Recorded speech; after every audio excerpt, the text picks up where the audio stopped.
Hello बच्चे लोग, क्या हाल चाल। आई होप सब बढ़िया होंगे। तो हम कर रहे हैं class 10th chapter number 1 real numbers. ठीक है, अभी तक हमने एक्सरसाइज 1.1 जो है वो कंप्लीट कर दिया है और लास्ट वीडियो में हमने करा था थ्योरम 1.2। ठीक, और आज का जो वीडियो बहुत इंपॉर्टेंट होने वाला है। आज हम करने वाले हैं थ्योरम 1.3। ठीक है, अब न्यू एनसीईआरटी के अकॉर्डिंग 1.3 थ्योरम है ये। तो थ्योरम क्या है, हमको प्रूव करना है कि रूट 2 जो है उसको इर्रेशनल प्रूव करना है। ठीक है, हमने क्लास 9th में रैशनल और इर्रेशनल नंबर्स पढ़े हैं। क्लास 9th में हमने इर्रेशनल को डिफाइन किया है, इर्रेशनल को नंबर लाइन पे जो है रिप्रेजेंट करना सीखा है। तो यहाँ पे हमको क्या करना है, यहाँ पे हमको प्रूव करना है कि रूट 2 जो है वो क्या है, वो इर्रेशनल है। ठीक, तो रूट 2 को इर्रेशनल प्रूव करने से पहले हम कुछ इम्पॉर्टेंट कंसेप्ट्स देखेंगे जो हम इस थ्योरम में यूज़ करने वाले हैं। ठीक है, कंसेप्ट्स क्या हैं। नंबर 1, हमने जो लास्ट वीडियो में थ्योरम पढ़ा है कि if P is prime and if P divides A square then P divides A। ठीक है, ये हमने इस जो पिछला वीडियो था उसमें पढ़ा था कि अगर ये थ्योरम है हमारा 1.2, अगर P जो है वो A स्क्वायर को डिवाइड करता है तो P जो है वो किसको, A को भी डिवाइड करेगा। एक तो ये थ्योरम हम इस थ्योरम में यूज़ करेंगे। ठीक है, दूसरी बात ये है कि आपको रैशनल नंबर्स का कंसेप्ट जो है वो क्लियर होना चाहिए कि रैशनल नंबर्स क्या होते हैं। ठीक, रैशनल नंबर्स क्या होते हैं जिनको हम P/Q की फॉर्म में लिख सकते हैं। दूसरी बात ये कि Q जो है नॉट इक्वल टू 0 होना चाहिए। ठीक है, तीसरी बात ये है कि P और Q जो है बिलोंग्स टू इंटीजर्स, दोनों जो है इंटीजर होने चाहिए। और एक इम्पॉर्टेंट बात कि P और Q जो है वो क्या होने चाहिए, को प्राइम। ठीक है, P और Q जो है वो क्या होने चाहिए, को प्राइम। ठीक, रैशनल नंबर्स क्या होते हैं, रैशनल नंबर वो नंबर होते हैं जिनका डेसिमल एक्सपेंशन जो है क्या है, टर्मिनेटिंग और रिपीटिंग होता है। ठीक, और उसके बाद नेक्स्ट जो है दैट इज नंबर 3, आपको इर्रेशनल नंबर्स का भी पता होना चाहिए कि इर्रेशनल नंबर होते क्या है, क्योंकि हमने प्रूव करना है इर्रेशनल। इर्रेशनल। ठीक है, तो इर्रेशनल नंबर्स क्या होते हैं, ऐसे नंबर्स जिनका डेसिमल एक्सपेंशन जो है वो क्या होता है, नॉन टर्मिनेटिंग। ठीक है, और नॉन रिपीटिंग। ठीक, ऐसे वाले नंबर्स जो उनको बताया जाता है इर्रेशनल नंबर्स, जो आपके रूट 2, रूट 3, रूट 5 है ना, ये सभी। तो हमको इन्हीं को यहाँ पे प्रूव करना है कि ये इर्रेशनल है। ठीक, अब हमारा जो थ्योरम है वो है रूट 2 को हमने प्रूव करना है यहाँ पे। बट आपका जो एनसीईआरटी है उसमें रूट 2, रूट 3 और रूट 5 तीनों को प्रूव करके आपको देना होता है। ठीक, समझ आ रही बात। तीनों का प्रूफ जो है वो एग्जाम में किसी साल 3 पूछ लेता है, किसी साल 5 पूछ लेता है। ठीक है, किसी साल 2 पूछ लेता है। तो ये अगर आपको 2 का प्रूफ निकालना आपको आ गया, समझ में आया अच्छे से, तो 3 और 5 जो है आप निकाल सकते हो इसलिए। ठीक है, क्लियर। इसके बाद जो हम मेथड यूज करने वाले हैं वो सबसे इंपॉर्टेंट है, दैट इज कंट्राडिक्शन मेथड। ठीक, तो कंट्राडिक्शन मेथड समझाने से पहले इसकी कहानी जो है क्लियर करते हैं। क्या है आपका अब क्या है नेक्स्ट, कंट्राडिक्शन मेथड। हमको समझना है कि कंट्राडिक्शन मेथड होता है क्या और उसको अप्लाई कैसे करते हैं। ठीक, क्योंकि ये जो थ्योरम है ये हम कंट्राडिक्शन मेथड से ही प्रूफ कर सकते हैं। ठीक है, इसका प्रूफ जो है कंट्राडिक्शन मेथड से ही निकालना है हमको। तो मेथड क्या है, contradiction method.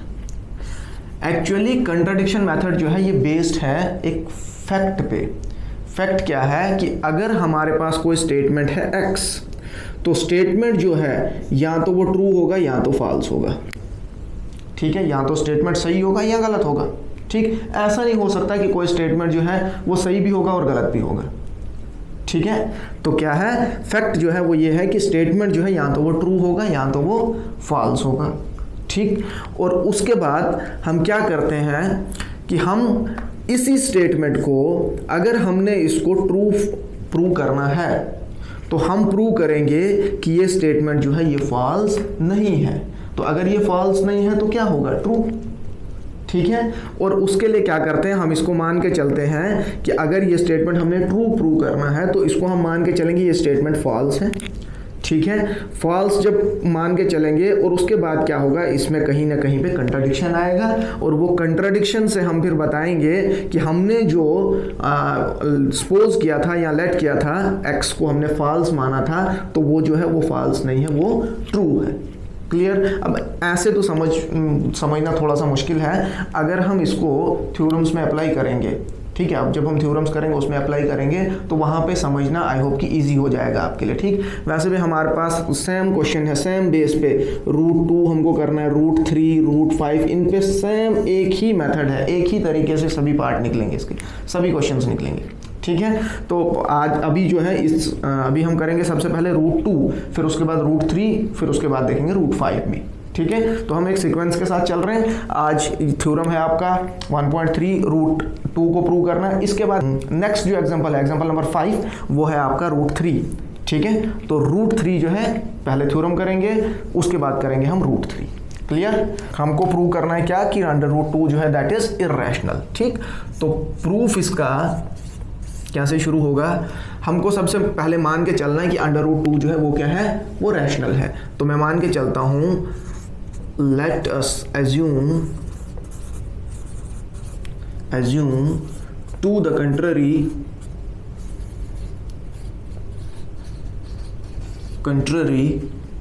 that √2 is rational। ठीक है, हम मान के चल रहे हैं कि √2 जो है वो क्या है, रैशनल है। ठीक, तो अगर √2 रैशनल है तो मैं लिख सकता हूं देयरफॉर √2 जो है that is equal to a/b। वो a/b की फॉर्म में होगा, जहां पे क्या होगा कि b जो है नॉट इक्वल टू 0, और इसके बाद हम लिखेंगे where a and b are coprime.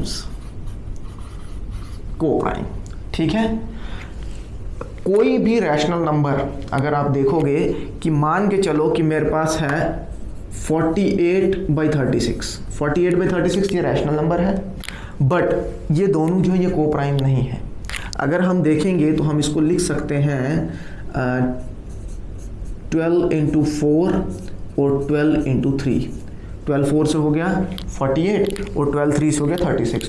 तो इसमें कॉमन फैक्टर आ रहा है क्या, 12। तो 12 खत्म, तो इसका स्टैंडर्ड फॉर्म जो है वो आएगा 4/3। तो 4/3 जो है ये कोप्राइम्स है। 4/3 जो है इन दोनों में 1 के अलावा कोई भी कॉमन फैक्टर नहीं होगा। क्लियर। तो उसी तरह से a और b जो है वो कोप्राइम है, तो a और b में 1 के अलावा कोई भी कॉमन फैक्टर हमको नहीं मिलेगा। ठीक है, कॉमन फैक्टर वाली कहानी जो है ये समझ आ जानी चाहिए, क्योंकि ये जो पॉइंट है ये बहुत इंपॉर्टेंट पॉइंट है इस क्वेश्चन का। ठीक, अच्छा जी, अब हम क्या करेंगे, इसको थोड़ा सा सिंप्लीफाई करते हैं।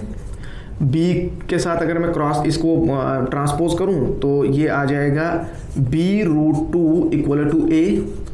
ठीक, अब इसके बाद स्क्वेयरिंग बोथ साइड कर सकते हैं हम, on squaring both side we get, हमको क्या मिलेगा कि b² into 2 equal to a²। ORR करके मैं इसको ऐसे लिख सकता हूं कि twice of b² equal to a²। ठीक है, अगर हम देखें कि ट्वाइस ऑफ b² जो है वो क्या है, a² के बराबर आ रहा है। ठीक, तो यहां पे अगर देखें कि मतलब 2 को जब मैं b² से मल्टीप्लाई करूं तो a² आएगा। ठीक है, तो मतलब a² जो है that is the multiple of 2, है ना। तो जब ये इसका मल्टीपल है तो दैट मीन्स 2 जो है वो a² को क्या करेगा, डिवाइड भी करेगा। ठीक, 2 जो है वो क्या करेगा, a² को डिवाइड भी करेगा। तो मैं लिख सकता हूं देयरफॉर 2 डिवाइड्स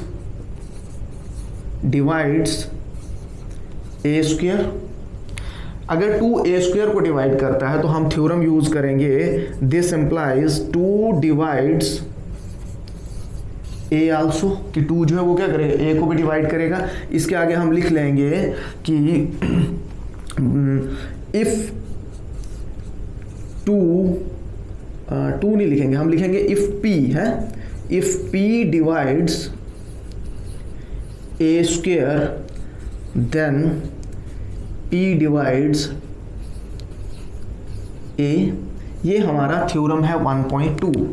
ठीक है, कि अगर p a स्क्वायर को डिवाइड करेगा तो देन p जो है वो a को भी डिवाइड करेगा। प्रीवियस वीडियो में हमने यही थ्योरम प्रूव किया है। ठीक है, तो अब अगर 2 डिवाइड कर रहा है a को, तो दिस मीन्स कि 2 जो है, मान के चलो कि मैं यहाँ पे 2 जो है वो डिवाइड कर रहा है किसको, a को। तो 2 अगर a को डिवाइड कर रहा है तो मतलब 2 इक्वल टू, मान के चलो मैं लिखता हूँ 2 इक्वल टू 8। 2 इक्वल टू 8 तो मतलब 2 जो है वो किसी के साथ मल्टीप्लाई होके 8 बनेगा, है ना। 2 अगर 8 को डिवाइड कर रहा है तो यहाँ पे क्या है, कोई ना कोई नंबर होगा जिसके साथ हम प्रोडक्ट करेंगे तब जाके तो वो डिवाइड, तब जाके तो 8 आएगा ना, है ना। अगर ये 8 है ना, थोड़ा ध्यान से समझना इस चीज़ को। अगर ये 8 है तो यहाँ पे 2 है, हम 2 अगर 8 को डिवाइड कर रहा है, ऑब्वियस कर रहा है, लेकिन अगर हमको इसको इस फॉर्म में लिखना है तो हम क्या लिखेंगे, 2 × 4 इक्वल टू 8। क्लियर। तो यही चीज़ हम यहाँ पे करने वाले हैं कि क्या है कि 2c इक्वल टू a लिखेंगे हम। ठीक, यहाँ से ये जो है 2b square equal to a square, इसको हम मान के चलेंगे कि ये हमारा फर्स्ट है। अब क्या करेंगे, सब्स्टिट्यूट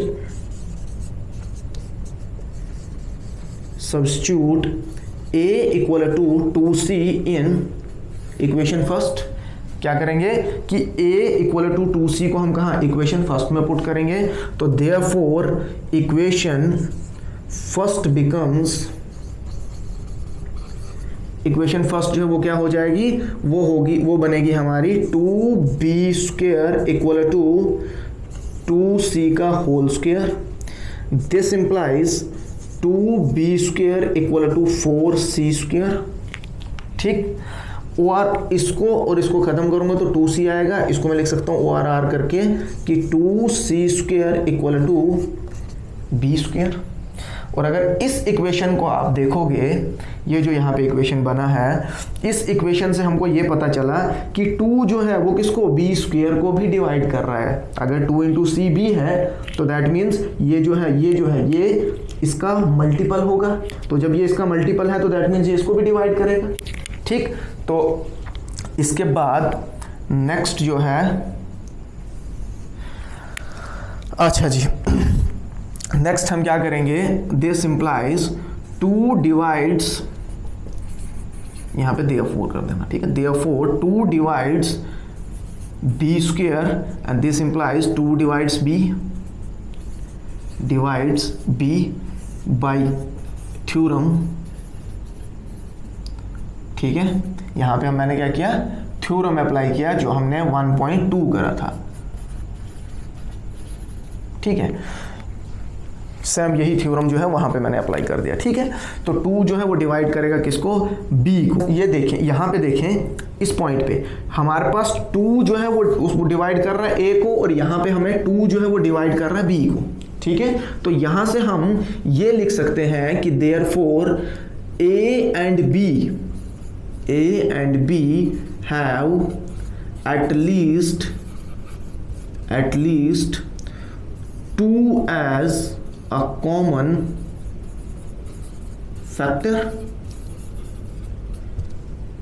कि कम से कम हमको 2 तो मिल रहा है कि 2 जो है वो a को भी डिवाइड कर रहा है और b को, तो 2 इन दोनों का जो है कॉमन फैक्टर बन गया। जब 2 इन दोनों का कॉमन फैक्टर है तो हमने ऊपर कहा कि a और b जो है वो को प्राइम्स है, तो कंट्राडिक्शन आ गया।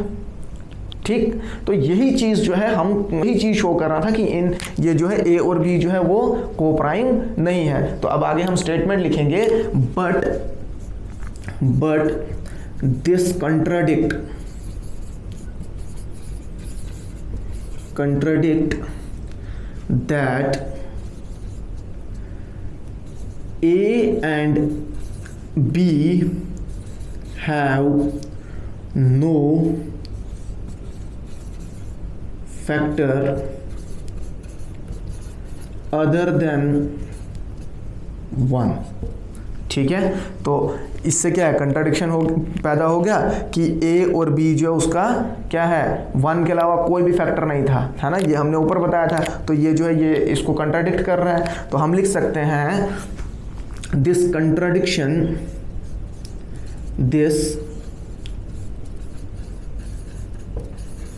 contradiction has arisen because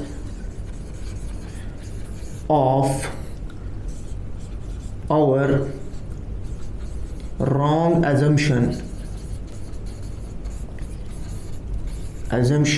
that root 2 is rational। क्या लिखा हमने कि ये कंट्राडिक्शन जो है वो क्यों आया, क्योंकि हमने जो अज्यूम किया था ऊपर कि रूट 2 जो है वो रैशनल है, तो वो जो है वो गलत था। ठीक, तो इसके बाद हम लिख सकते हैं so we conclude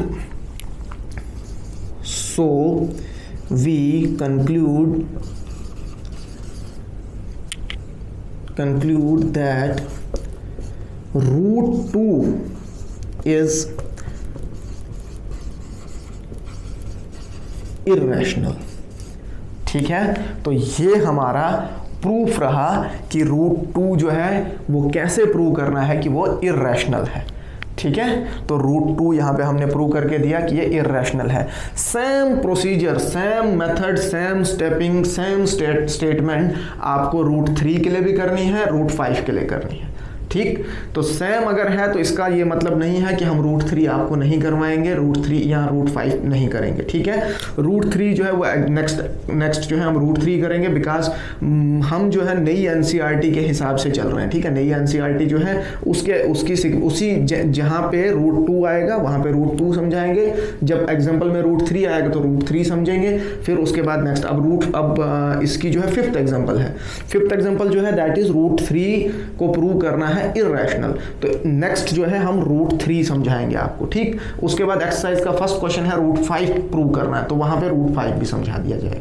clear? I hope कि आपको हर एक स्टेप जो है वो समझ आ गया है। अगर फिर भी कोई स्टेप जो है नहीं समझ आता तो आप मुझे कमेंट बॉक्स में पूछ सकते हो, हम फिर से रिपीट करेंगे, फिर से रिवाइज करवाएंगे। क्लियर?